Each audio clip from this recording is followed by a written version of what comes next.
Sylhet battalion ৪৮ BGB কর্তৃক পরিচালিত চোরাচালান বিরোধী অভিযানে বিপুল পরিমাণ চোরাচালানি মালামাল আটক করা হয়েছে।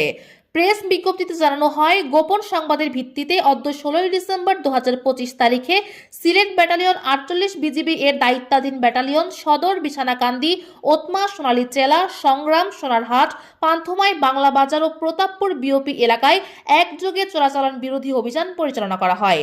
অভিযানকালে বিপুল পরিমাণ চোরাচালানি মালামাল আটক করা হয়েছে।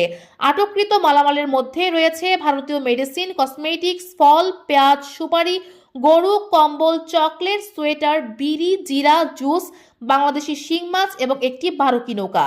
বিজিবি জানায়, আটককৃত এসব চোরাচালানি মালামালের মোট সিজার মূল্য নির্ধারণ করা হয়েছে ১,৪০,৮০,৫১০ টাকা।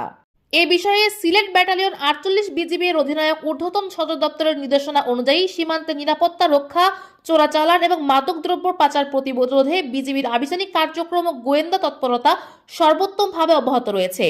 এরই ধারাবাহিকতায় সীমান্তবর্তী এলাকায় অভিযান পরিচালনা করে বিপুল পরিমাণ চোরাচালানি মালামাল জব্দ করা হয়েছে।